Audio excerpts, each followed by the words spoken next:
إيه يا جماعة؟ عاملين إيه؟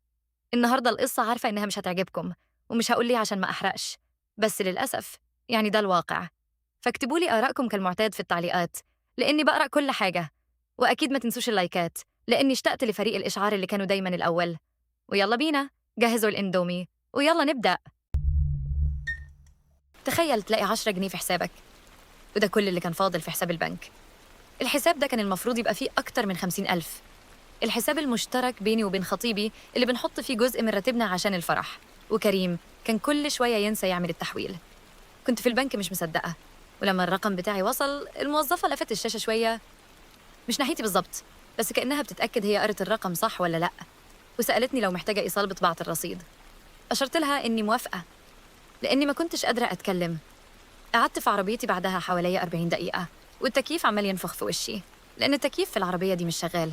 وقعدت أقرأ الورقة اللي أنا أصلاً فهمتها من أول ثانية. تعالوا نرجع بسرعة أشرح لكم اللي حصل من البداية. إحنا عايشين في إسكندرية، مش في الجزء بتاع الناس المرتاحة اللي على الكورنيش، لأ، في الناحية اللي الناس بتنسى إنها موجودة. كريم عايش، أو كان عايش، أو كنا هنعيش في دوبلكس بتملكه عمته كوثر، والمفروض إنه عايش فيه بالإيجار، بس هو عايش ببلاش تقريباً لأنه ابن أخوها، ولأنها في حرب باردة مع أمه فريدة من قبل ما أنا أتولد أصلاً. الموضوع كله على شوية أطباق صيني بعد ما الجدة توفت زمان، ومين فيهم أخدت سفرة الصالون. وكوثر لما بتعمل خير مع كريم بتبقى دي طريقتها عشان تكسب الجولة في الحرب دي. أنا بقولكم ده عشان هيفرق معانا. كل حاجة في العيلة دي عبارة عن أفخاخ ضد حد تاني. نيجي بقى للفلوس، فتحنا الحساب ده سوا في البنك باسمنا إحنا الاتنين، والاتفاق كان إن كل واحد فينا يحط اللي يقدر عليه كل شهر. عارفة كويس إني كنت بحط أكتر، لأن كريم أوقات كتير كان بينسى، أو بيكون بدون شغل أساساً، وكل قرش معايا كان بيروح في الحساب ده على طول. كريم كان بيحط لما يبقى معاه، ولما ما بيبقاش معاه ما بيتحطش، وأنا ما اهتمتش. في فبراير قال إنه مش هيقدر يحول تاني الفترة. كان هو وصاحبه طارق نازلين في موضوع مزادات العربيات المستعملة، يشتروا عربيات، يصلحوا اللي محتاج تصليح ويبيعوها تاني. بدأت كحاجة بيعملوها في الويك إند، وبعدين بقت هي كل شخصيته واهتمامه. كريم كان بيرجع من المزادات دي يحكي لي عن عربية أخدها باقتراب الفلوس، وأي كلام عن الفلوس. مع كريم لازم يوصل للكلام عن أخوه حسام. حسام عنده 34 سنة، ولسه في نفس شغلانته المكتبية اللي بيعملها من وهو عنده 22 سنة، وإن حسام في الآخر هيطلع بنص مكافأة وشهادة تقدير، لكن هو هيكون عمل حاجة. الكلام ده لما تسمعه أول مرة هتحس إنه شخص طموح وعاوز يبني مستقبل لينا. أمه فريدة بتحب حسام وبتشوفه المثال للابن الناجح، فلازم تفضل تعيد وتزيد بإنجازات حسام. وكريم يقعد هناك وفكه مشدود، وبعدها لما أرجع البيت يتصل ويفضل طول الليل يتكلم بس عن إزاي محدش هيجيب اسم حسام تاني. في أبريل، وممكن دي كانت آخر أيام السلام الحقيقي، عمته كوثر عملت له حفلة عيد ميلاد كبيرة في بيتها، وجابت أكل فخم وقعدت تقول قدام الكل أخيراً حد في العيلة دي عنده جرأة وشجاعة. وفريدة كانت قاعدة وعلى وشها نظرة فيها نية قتل، وكريم بصلي من آخر الطاولة كأنه كسب حاجة من الدراما دي. وليه دي كانت نهاية الأيام الجميلة؟ لأنه تقريباً في يونيو رحت عشان أتحقق من القاعة، وكنت عاوزة أسحب الفلوس وأدفع لهم، لأن مديرة القاعة بلغتني إنها هتلغي الحجز لو الحساب مدفعش بالكامل. بعدها رحت البنك، سحبت كشف الحساب، وما رحتش البيت أعيط في المخدة. ركبت عربيتي وطلعت على الدوبلكس، لقيته واقف في المدخل بخرطوم المية بيغسل عربيته. نزلت من العربية وأنا ماسكة كشف الحساب وسألته مباشرة. فين ال50,000؟ وعاوزاكم تفهموا، هو حتى ما عملش حركة المتفاجئ دي، ساب الخرطوم شغال وسألني بغباء انت ايه اللي وداكي البنك من غير ما تقولي لي الاول؟ كأن ده هو الموضوع، كأني اقتحمت مكان سري. قلت له ده حسابي واسمي عليه، ومن حقي أدخل أي بنك في أي وقت. قفل الخرطوم وبدأ يهاجمني، إني بروح من ورا ظهره، وإن جنون مني إني أجي أعمله كمين في بيته بدل ما نتكلم زي الناس الكبار. دخل البيت وأنا فضلت وراه، كان زي الأطفال، كل شوية يروح ويدخل غرفة تانية على أساس المشكلة هتفضل في الأوضة التانية. ما كنتش هسيبه يدخل أي أوضة أنا مش فيها. نص ساعة كاملة وهو رافض يتكلم في الموضوع الأساسي، وكل كلامه إني أنا الغلطانة إني كشفته.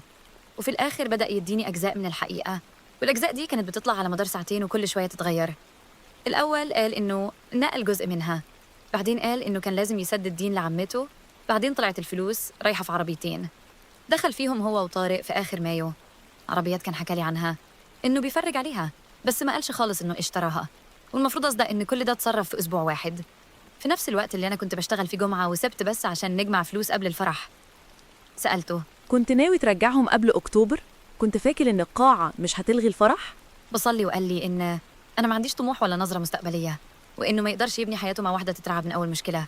وبعدين مسك كشف الحساب من على رخامة المطبخ، ورماها في وشي بالظبط، وقال لي إني بني آدمة فاشلة وما ينفعش يبني مستقبل مع واحدة زيي، وإنه على الأقل شجاع وعنده جرأة يخاطر بكل حاجة. أنا رجعت على البيت الساعة 10 بالليل. بابا الأستاذ إبراهيم طول عمره ما رفعش صوته عليا مرة واحدة في حياته، وكان عاوز يركب عربيته ويروح لكريم يتكلم معاه. ماما نجوى وقفت في باب المدخل وقالت له مش هتتحرك من هنا، وقامت بينهم خناقة بسببي، خناقة حقيقية. ماما بتقوله إنه كده هيعمل مشكلة لنفسه، وبابا يقولها لازم حد ينهي الموضوع ده. ممكن تفكروا إن والدي متعصب عشان الفلوس، بس الصراحة هو كان شايف إن ده اللي هيحصل من أول ما اتعرفت على كريم من 2 واتخطبنا، وهو كان رافض بس مش عاوز يتكلم عشان ما يزعلنيش. كان بيقول لي إن كريم مجرد كلام، بس أنا الحب كان عميني. وفي حفلة الخطوبة قال لكريم خلي بالك من بنتي. طول الأسبوع اللي بعد اليوم ده بحاول بغبائي أتكلم مع كريم، بحاول أصلح الوضع أو أصلح أي حاجة. مش هقول إني فضلت ساكتة بأناقة وكرامة، لا، اتكلمنا بالساعات.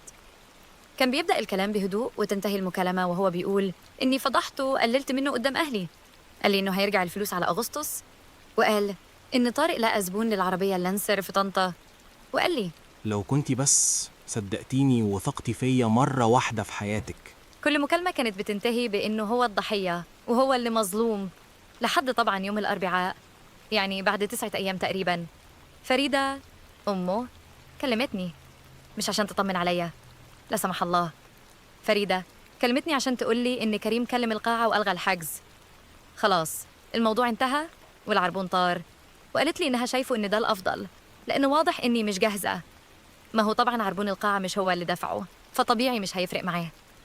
على آخر الأسبوع كان الخبر منتشر إن أنا اللي سبته وأنهيت كل حاجة عشان الفلوس، إني خلعت أول ما الظروف ضاقت، وإنه هو أخد مجازفة وأنا ما قدرتش أستحمل راجل بياخد مخاطرة. في آخر أسبوع في يونيو كان في عزومة في بيت عمته كوتر، وأنا رحت. عارفة كل الناس قالوا لي ما تروحيش، بس أنا رحت لأني ما كنتش هسيبهم يحكوا القصة دي في أوضة أنا مش واقفة فيها. وأنا جالي كارت الدعوة لأن كوتر لو سحبت عزومتي يبقى بتعترف إن فريدة كان عندها حق في حاجة. كريم كان واقف ماسك كوباية وبيحكي لابن عمته عن عربية شيفروليه حاطط عينه عليها. شافني وقام رافع حواجبه كأني ضيف مش مستنيه. فريدة قالت لي بصوت بارد منورة يا هالة. وحسام أخوه ما بصليش خالص، وأنا ما قلتش ولا كلمة، ما صرختش، ما رميتش طبق على الأرض، ما حكيتش ل20 بني آدم واقفين. هو قال إيه بالظبط في المطبخ. أخدت طبق أكل وفضلت مبتسمة في وش كريم ومستنية. وفعلا كريم جالي عند كولدير العصير وسألني انت فاكرة نفسك بتعملي ايه هنا؟ قلت له باكل كفتة، شايفني بعمل إيه يعني؟ قال لي إن حضوري لعزومة عيلته حركة مجنونة ومحسوبة. قلت له دي عزومة كوثر وفي بيت كوثر، وعلى حد علمي أنت ما بتملكش البيت ده هو كمان. مشى وسابني وبعدين رجع تاني، مشى ورجع تاني. ما كانش قادر يسيب الموضوع، مش قادر يتنفس ويشوفني واقفة باكل عادي. وفي المرة التانية اللي رجع فيها قال لي إنه كان بيحاول يحميني لما إنهى الخطبة، وإنه لو الناس عرفت السبب الحقيقي شكلي أنا هيكون وحش قوي أكتر منه. سألته وإيه هو بقى السبب الحقيقي؟ وأنا طبعاً قلتها بصوت عال في الجنينة. رفعت صوتي وسألته قدام محمود ابن كوثر وحسام أخوه. إيه هو بقى السبب الحقيقي يا كريم؟ قام ضحك الضحكة إياها إحنا مش هنعمل عرض دلوقتي. قلت له بصوت واضح لا، إحنا هنعمل العرض هنا بالظبط، لأنك بقالك أسابيع بتتكلم عني، وأنا الوحيدة اللي ما سمعتش النسخة بتاعتك.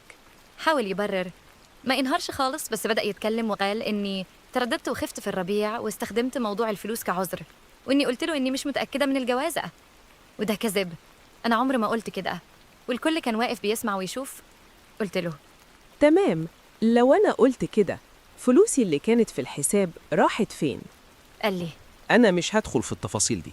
وهنا بقى حسام اتكلم بصوت عال وقال قول وخلاص، أنت عملت إيه بالفلوس؟ في اللحظة دي العمة كوثر قربت من الناس. أنا ما قلتلهاش ولا كلمة، كان لسه الكلام بين حسام وكريم شغال. حاول يخترع نسخة ممتدة عن إنه كان بيظبط كام حاجة مالية، وكريم بصلي كأني ممكن ألحقه وأنقذه بعد كل اللي قاله في المطبخ. أنا أخدت حتة كفتة وبصلته بثبات في عينيه وما اتحركتش، فقالها إن الفلوس احتاجهم عشان يشارك في المزاد. سألته أنت أخدت فلوس فرح البنت عشان تضيعهم على عربيات تاني بدل ما تحاول تبيع اللي عندك؟ ولما بدأ يحاول يشرح هي قالت له بصوت عال إنها مش عاوزة تسمع الشرح الطويل ده، والجو في الحفلة باظ خالص، وهي دخلت البيت جوه وسابت الكل.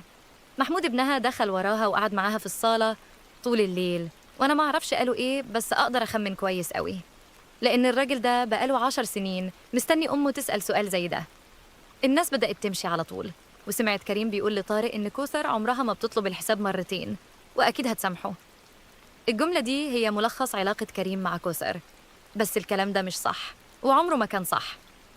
كوثر بقالها 40 سنة بتطالب العيلة دي بفلوس وجمايل واعتذارات، هي بس ما بتطلبش منه هو، لأنه مشروعها الخاص.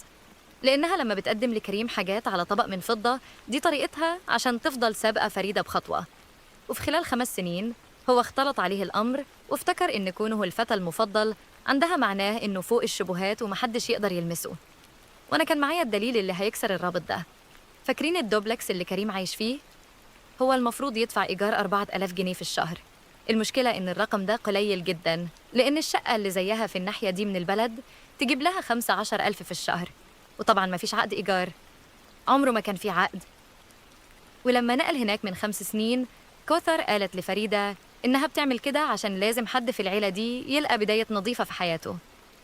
وقامت فريدة قطعت الكلام معاها سنة كاملة بسبب الموضوع ده، وده هو السبب الوحيد اللي خلاه قادر يقعد بدون إيجار. وصحيح هو دفع أول كام شهر، وبعدها بدأ يطلع بأعذار. ونسخة كريم بقى عن الاتفاق ده، النسخة اللي حكاها لي تقريباً 400 مرة، كانت إن كوثر ست كبيرة في السن ووحيدة ومحتاجة تحس إن ليها قيمة، وهو بيسيبها تحس بكده. كان بيسمي ده إدارة مشاعرها. لما كان يكلمها أو هي تكلمه، يفضل يتريق عليها بعد ما يقفل، ويقول لي إنها قعدت ترغي 40 دقيقة في كلام فارغ، وقعد يقول كلام عن بيتها وعن طريقة نظافته وعن الريحة اللي فيه. وقال لي إنها تكتب الدوبلكس باسمه والنص التاني باسم ابنها محمود، وإن محمود ده مش ناصح وهيبيع له حصته بتراب الفلوس. قال لي كل ده وهو بيضحك كأنها نكتة، وكأن المكان الآمن اللي هسيب فيه أسراره. بس هو غلط لما افتكر إني هخاف وما أتكلمش. محمود ابن كوثر ده بقى عنده 38 سنة، عايش في طنطا، وعنده مصاريفه بيجهز بيته، وبقاله يجي 10 سنين شايل حقد إن أمه بتسمح لكريم إنه يستغلها بالشكل ده. بس أمه مش بتسمع منه خالص. أنا ما احتجتش أكون ذكية أو أخطط بحرفنا في أي حاجة من دي. بعد عزومة العمة كوثر، أنا ما اختفتش ولا سكت بكرامة زي ما ناس كتير تخيلت. أنا قعدت 11 يوم مستنية، وخلال ال11 يوم دول كنت برد على مكالمات كريم الطويلة اللي بالساعات. كان يبدأ المكالمة عادي ويقول لي إنه لاقي زبون للعربية، وإنه أول ما يبيعها هيحط 20,000 جنيه في الحساب كحسن نية، وبعد الدقيقة 40 لازم يقلب المأساة لحسابه. يزعق ويقول لي إني أحرجته قدام عيلته، وإن عمته بطلت ترد على مكالماته، وإني بظبط المسرح بحيث أطلع الضحية ورأسي مرفوعة. كنت بتركه يتكلم، لأني مع كل مكالمة كنت باخد معلومات كتير. عرفت إنه ساب الدوبلكس ورايح ينام على كنبة صاحبه طارق. هو بيقول إنه ماشي من نفسه، بس أنا عارفة إن وجوده مش مرحب بيه زي الأول، وهي بطلت تتكلم معاه. بس الحقيقة غروره ما يستحملش يقعد في مكان صاحبة المكان مش بتعبره. وهنا جاء دور طارق. طارق ده صاحبه من سنين، جدع وابن حلال، وأقدر أقول إنه سليم النية، بس كريم صاحبه وراه. علياء زوجة طارق كانت أصلاً جايبة آخرها من كريم، لأنه أخذ تحويشة شقتهم وخلى طارق يشارك في موضوع المزادات. ودلوقتي فوق كل ده، الراجل اللي ورط زوجها نايم في غرفة الضيوف وبياكل من أكلهم. أنا ما كلمتش علياء، أنا كنت عاوزة أضرب الضربة بنفسي وفي أعماق علاقتهم. في يوم سبت عرفت إن كريم مسافر طنطا، وركبت عربيتي وطلعت على معرض العربيات المستعملة عشان ألاقي طارق لوحده. لقيته واقف في المعرض. أول ما شافني حاول يخلي الكلام يبان لطيف، وقال لي إنه آسف على اللي حصل مع كريم ويسألني لو أنا كويسة. قعدت بصيت له بابتسامة هادية وقلت له أنا زي الفل يا طارق، بس هو أنت تعرف كريم بيشوفك إزاي أصلاً؟ طارق اتفاجئ، فأنا كملت ببرود وبأعلى درجات الخبث. كريم بقاله سنين بيحكي لي إنك من غيره ولا حاجة، إنك مجرد واحد بينفذ اللي بيتقاله، وإن علياء هي اللي ممشية حياتك لأنك ما بتاخدش قرار. وقال لي بالنص طارق ده لولايا أنا كان زمانه لسه بيغسل عربيات قدام بيت أمه. سيبت الجملة دي ترن في ودنه، جملة واحدة بس كانت كفيلة تطحن كبرياء. راجل عنده 31 سنة واقف في تراب المعرض، ماسك علبة ملمع كاوتش وبيحسب سنين الصداقة في دماغه. وما كنتش همشي قبل ما أخليه يسمع الدليل، وهو شوية ريكوردات كان كريم بعتها لي قبل كده، وده اللي أنا عملته في ال11 يوم. جمعت كل التسجيلات في المحادثات بيني وبين كريم لما كان بيتكلم عن الناس، وبدأت مع صاحبه طارق. قال لي وقتها إنه بيشكرني على صراحتي، بس قال لي إنه مش عايز يكون برا الموضوع اللي بيني وبين كريم. سبته يومين بس، وبعدها بعت لي رسالة وهو بياكل في نفسه. هو كريم قال أي حاجة تانية عن علياء. ابتسمت وما ردتش على الرسالة، لأني عرفت إن البذرة اترمت، وإن وجود كريم في صالة طارق بقى مسألة أيام معدودة بعد ما الشك دخل بينهم. وبعدين حسام أخوه، حسام اللي من كام أسبوع ما كانش راضي يبص في وشي، بعت لي رسالة فجأة يقول لي إنه سمع إني ماشية أتكلم وأجيب في سيرة الناس، وإن كل الناس عندها مشاكل والمفروض أسيب الراجل يتنفس. بعت له ريكورد بصوت كريم فيه 4 جمل، بس 4 حقائق كريم قالهم عن زوجة حسام على مدار السنين. حسام ما ردش عليا من ساعتها، وأعرف للتأكيد إنه ما وقفش جنبه في أي حاجة من يوميها، ودعم أمه وأخوه طرف ثواني. وبعدين طنط فريدة اللي كلمتني في يونيو تقول لي الفرح اتلغى كأنها بتقرأ نشرة الأرصاد، بعتت لي رسالة يوم 9 من أغسطس تطلب نتكلم. ولما كلمتها قعدت 11 دقيقة تشرح لي إن العمة كوثر قالت لكريم إنه لازم يترك الشقة ويمشي قبل أكتوبر، وإن محمود ابنها بقى بيجي الأم كل ويك إند، وإن الموضوع ده هيقسم العيلة للأبد، وإني لازم أفهم أنا بدأت إيه. وفي الآخر طلبت مني أوقف. سألتها أوقف إيه بالظبط؟ أوقف أكل كفتة ولا أوقف رد على مكالمات ابنك؟ لأني ما عملتش أي حاجة مش حقيقية، وما قلتش كلمة واحدة هو ما قالهاش بصوته الأول. قالت لي إني عارفة أنا بعمل إيه كويس. قلت لها أيوة عارفة، ودلوقتي دور كوثر، ودي الحاجة كريم كان ميت عليها وعاوزها تحصل على أواخر الشهر ده، حاجة بيبني لها من فترة وشاغل العيلة كلها بيها وبيتباهى بيها، وأنا كنت عارفة إني أقدر أطيرها منه. السر كان في الدوبلكس وخطة كريم. العمة كوثر كانت ناوية تكتب نص الدوبلكس باسم كريم كنوع من الدعم، لأنه بيتجوز ويبقى عنده عيلة ومسؤوليات. هي كانت بتعمل كده بحجة إنها بتساند ابن أخوها، بس في الحقيقة كانت بتعمل كده نكاية ومنافسة في فريدة أمه. وكان معشش في دماغ كريم خطة أخبث، إنه بعد ما يضمن النص بتاعه هيروح يشتري النص التاني بتاع محمود ابن كوثر، مش بسعر السوق طبعاً، وقعد يبيع النسخة دي للكل. طارق كان عارف، وحسام كان عارف، وحتى محمود نفسه كان حاسس باللي بيتدبر، بس كوثر هي الوحيدة اللي كانت رافضة تقتنع إن كريم بيستغلها. كريم كان عاوز يبدأ حياته بامتلاك المبنى كله، ويتحول لمالك ويعمل نمرة على العيلة، ويجبر محمود على بيع نصيبه. وفريدة أمه عمرها ما كانت هتقدر تفتح بقها ولا تتباهى بحسام قدامه طول ما هي عايشة. واللي أنا عملته في الحقيقة أسهل بكتير، وأظن الكل عرفوه. ما احتجتش خطة شريرة، أنا كل اللي كنت محتاجاه هو محمود. رحت هناك وقعدت على طاولة المطبخ مع كوثر ومحمود. أنا ما عرضتش عليها أي حاجة، محمود هو اللي فتح الموضوع بنفسه في نص القعدة، لأنه كان بيجلي ومكتوم بقاله أسابيع، وسأل أمه بوضوح. انت ليه عايزة تديه حاجة هو ما يستاهلهاش؟ قامت هي دفعت عنه كالعادة زي ما بتدافع عنه بقالها سنين، وقالت إن ظروفه كانت صعبة وفريدة أمه عمرها ما ادته حاجة ولازم حد يقف جنبه. وهنا بقى شغلت لها الريكوردات وخلتها تسمع الحقيقة بصوته، مش عن الفلوس. الفلوس هي خلاص عرفت قصتها. أنا خليتها تسمع هو بيحكي إيه عن بيتها، عن طريقة نظافتها، عن الريحة اللي في المكان. واختتمت الريكورد بالدقيقة اللي قال فيها بالنص: محمود ابنها غبي وهيبيع لي نصيبه بتراب الفلوس. سألتني بصوت مهزوز ومصدوم لو التسجيل ده حقيقي ولا أنا مفبركاه عشان مجروحة منه. قلت لها لو أنا بألف كلام وبروباغندا كنت قلت حاجة أكبر من الكلام عن ريحة البيت. قامت من على الكرسي وبدأت تمسح الرخامة وهي أصلاً نظيفة ومغسولة، وقالت بصوت مكسور إن كل مشاكلها وقطيعتها مع فريدة كانت بسببه هو. وفضلت تمسح وتمسح، ومحمود بصلي من الناحية التانية من الطاولة، ومحدش فينا نطق بكلمة. بعدها بأسبوعين الدوبلكس نزل للبيع رسمياً عند سمسار ويافطة متعلقة في الجنينة. محمود هو اللي أخذ أمه ووصلها للسمسار بنفسه، وكريم عرف الخبر من حسام أخوه، وأظن دي أكتر حاجة وجعته وأهنته أكتر من خسارة البيت نفسه. وجاء الأسبوع الأخير من أغسطس. كريم جه بيت أهلي يوم الحد بعد الظهر، يوم 24 من أغسطس. بابا هو اللي فتح الباب وما رفعش صوته خالص، واستعلى ودخله، لأن ماما كانت بتقول من جوه: سيبه يدخل يتكلم، خلينا نسمع الباشا عاوز يدافع عن نفسه بإيه. بدأ يعتذر، قال إنه كان بيتصرف بجنون في يونيو، وموضوع المزادات سحبه ودخل في غشومية وكان خايف، وقال إن كلمة فاشلة وما ينفعش يبني معايا مستقبل. دي كانت كلمة قالها في لحظة غضب، وهو مش شايف كده وعمره ما شافني كده، وإنه كان بيكلمني بقاله 6 أسابيع عشان عاوز يظبط الأمور.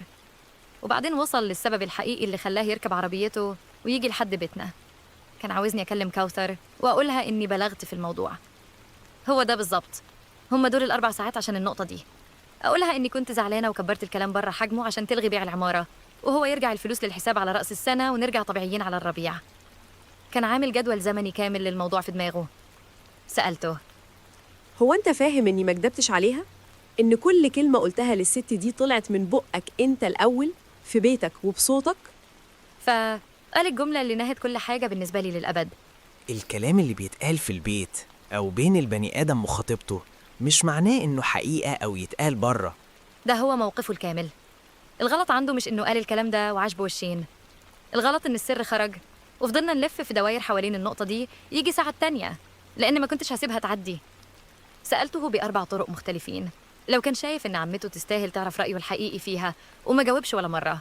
فضل يعيد ويزيد إني استغليت السلفة، وإن طارق ما بقاش يرضى ينزل معاه المزادات تاني، وإن طارق كان الوحيد اللي واقف في ظهره وأنا أخدت ده منه كمان. وبعدين قال الحاجة اللي كان محوشها من الصبح: كل اللي بتعمليه كان بقصد عشان تضريني وتنتقمي مني. قلت له بصوت عال: أيوة، أنا عملت كده عشان أنتقم منك. أنت سرقتني وكسرت قلبي، وأنا كنت عاوزة الضلبة تنزل في حتة توجعك بجد وتحس بيها. ولو رجع بيا الزمن هعملها تاني وبشكل أحسن. ولو عاوز اعتذار كان المفروض تفكر في كده قبل ما ترمي الورقة في وشي في المطبخ. وهنا بقى ماما اتكلمت. ساعتها قالت له بصوت واطي: أنت لازم تمشي من هنا. قالتها مرة وهي قاعدة، وبعدين قامت وقفت وقالتها تاني أعلى. ولما بدأ يقول لها: انتي بالذات يا طنط المفروض تفهمي، ما سبتهوش يكمل، وإنها خلاص مش هتتعامل معاه بذوق وأدب تاني، وإنها أكلته على طاولة المطبخ دي في الأعياد وكانت بتتفرج عليه وهو بيقاطع جوزها وينط في كلامه، وإن لو عاوز يعرف بجد ليه بنتها عملت كده فيروح يقعد في عربيته ويفكر كويس في الورقة اللي رماها في وشها بعد ما سرق فلوسها. مشى على الساعة 8 بالليل وهو في المدخل قال لي إني عملت من نفسي بني آدمة محدش هيعوزها أبداً، وإنه هو يقدر يبني نفسه من جديد، لكن أنا هفضل كده. وبعدين بعت لي رسالة الساعة 11:40 بالليل في نفس اليوم يسألني: ممكن تفكري تكلمي العمة كوثر؟ العمة كوثر ما كلمتنيش، وأظن إنها مش هتكلمني، وأنا مش هقعد هنا أتظاهر بعكس كده. هي عزمتني في يونيو لما ما كانش حيلتي حد، وأنا استخدمت طاولة مطبخها عشان أكسر غرور راجل. بس محمود بعت لي رسالة صورة اليافطة بس، من غير ولا كلمة، صورة بس، وأنا بصيت للصورة دي كتير. طنط فريدة كلمتني يوم 30 وقضت 10 دقايق بتقولي إني عملت حاجة في عيلة كانت متعلقة على قشة أصلاً. وبعدين قالت بصوت مهزوز إنها عارفة من سنين إن ابنها بيتكلم على الناس، وإن بيعمل كده معاها هي كمان في وشها على أساس إنها نكتة والمفروض تضحك. هي وكوثر بيتكلموا مع بعض دلوقتي لأول مرة من 5 سنين، مش بسببي بالظبط، بس لأنهم أخيراً قعدوا سوا وقارنوا الكلام اللي كان بينقله لكل واحدة عن التانية. في النهاية أنا انتقمت من كريم، بس هو ما خسرش كل حاجة، وأكيد دي مش النهاية السعيدة أو المثالية اللي الكل كان بيستناها. كريم لسه معاه العربية الشيفورليه والترافرس، ولسه معاه بواقي المزادات، وهيعرف يبيعهم ويكمل حياته عادي. والأشخاص اللي زي كريم دايماً بيلقوا طريقة يرسوا بيها على بر، ولسه لغاية النهاردة بيقول للناس إني سبته عشان الفلوس وشايف نفسه الضحية. والقصة دي عمرها ما هتختفي، بس أنا بطلت أهتم خلاص. بس في حاجات اتغيرت للأبد. هو خسر الدوبلكس خلاص، وسعر العلا الرخيص ده طار، والمبنى كله نزل للبيع ورايح لواحد غريب تماماً، ومطرود من بيت طارق في نفس الأسبوع لأن علياء ادته مهلة أسبوع يغور فيه. وده ملوش دعوة بيها مباشر، ده له دعوة بإنها بقالها من يونيو بتتخانق مع طارق على فلوس شقتهم. طارق قال لكريم يمشي، وكريم كلمني يصرخ في التليفون كأني أنا اللي طردته شخصياً. بس بصراحة في حاجات أنا عملتها بجد ومش هجملها. طارق وحسام الاتنين عرفوا هو قال إيه عليهم، لأن أنا اللي حكيت لهم، ومش هتدعي إني كنت بقول الحقيقة النبيلة. أنا حكيت لهم لأني كنت عاوزاه يدخل أي أوضة في الدنيا ما يلاقيش فيها بني آدم واحد واقف جنبه. الحساب المشترك أنا قفلته خلاص، وبابا عمره ما قال لي أنا قلت لك من الأول، بس نظراته كانت بتقولها كل يوم. ومش هتظاهر إني كويسة، بس أنا ما فضلتش ساكتة، وهو ده المهم. وبس كده يا جماعة، النهاية